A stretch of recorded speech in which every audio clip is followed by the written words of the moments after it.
धोखा हर कोई खाता है, इसीलिए लोग कहते हैं कि संभल कर रहना चाहिए। सभी समस्या तभी होती है जब आप अच्छे व्यक्ति पर शक करते हैं और धोखेबाज पर भरोसा। धोखेबाज व्यक्ति अक्सर अच्छा का नकाब ओढ़ कर रहता है।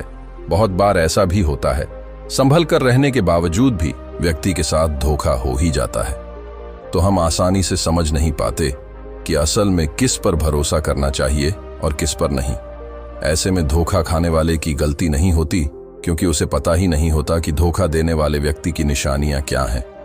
आज के इस वीडियो में हम आपको भगवान बुद्ध के जीवन की एक ऐसी कहानी सुनाने वाले हैं जिसमें भगवान बुद्ध के साथ ही धोखा हो गया और उसके बाद उन्होंने धोखेबाज लोगों की 7 निशानियां बताई।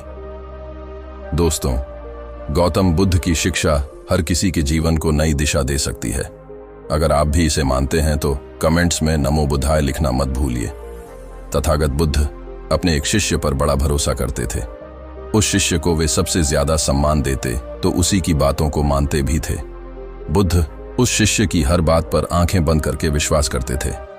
लेकिन आज तक बुद्ध को कभी यह पता नहीं चला कि उनका वह शिष्य कौन से गांव में और कहां का रहने वाला है, क्या काम करता है। लेकिन फिर भी बुद्ध उस पर विश्वास करते थे।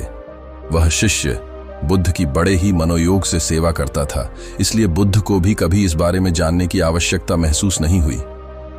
जब कभी बुद्ध ने उस शिष्य के बारे में कुछ जानने की कोशिश की तो उसने हर बार बात को घुमा दिया, लेकिन कभी कुछ बताया नहीं। बुद्ध के उस शिष्य का व्यवहार आश्रम के बौद्ध भिक्षुओं के साथ भी बड़ा ही अच्छा था।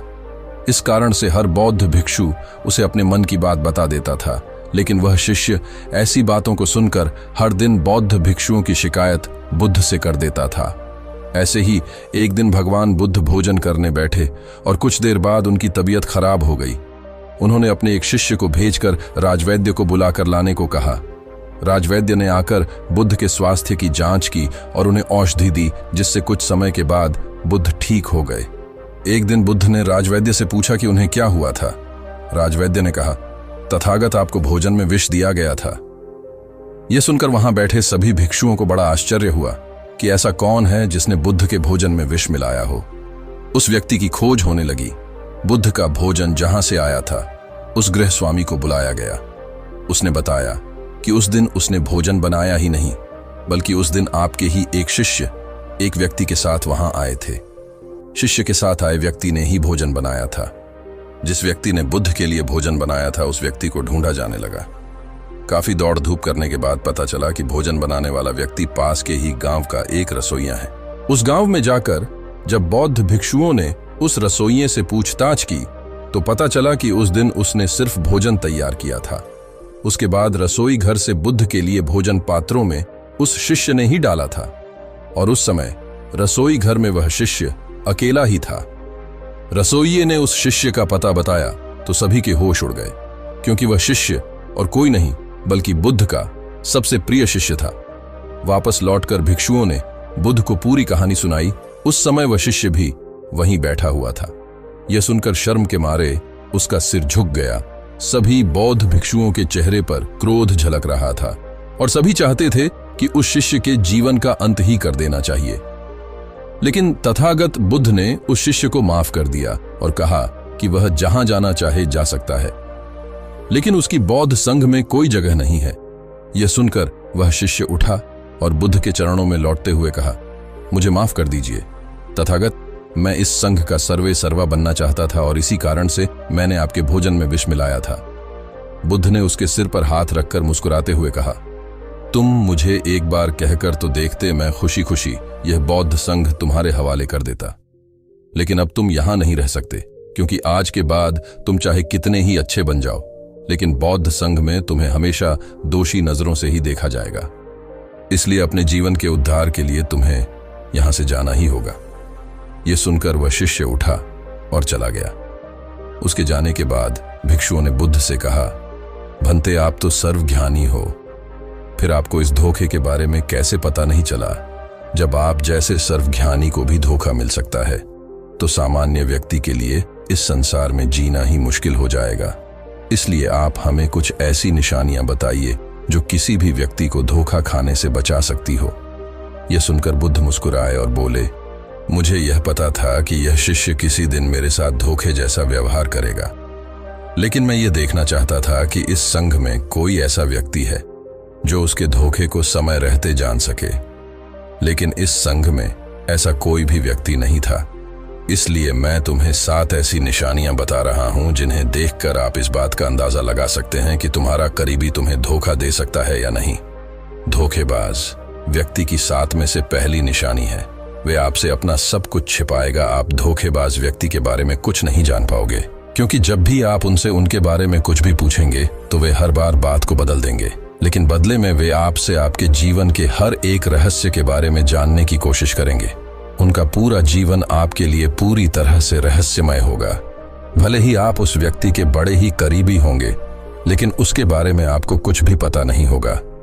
यदि ऐसा व्यक्ति आपके भी संपर्क में है तो आपको सावधान होने की जरूरत है, क्योंकि ऐसा व्यक्ति समय आने पर आपको धोखा जरूर देगा। धोखेबाज व्यक्ति की दूसरी निशानी है, उन्हें आपकी कोई परवाह नहीं होगी। ऐसे व्यक्तियों के लिए आपके जीवन और मरण से कोई मतलब नहीं होगा। ऐसे व्यक्ति आपसे किसी भी तरह अपना काम निकलवाने की कोशिश करेंगे। यदि आपको नुकसान पहुंचाकर भी उनका काम होता है तो ऐसे व्यक्ति इस बात की कोई परवाह नहीं करेगा। इसलिए ऐसे व्यक्ति से बचक रहा ही सबसे अच्छा विकल्प है, क्योंकि एक दिन ऐसा व्यक्ति धोखा जरूर देता है।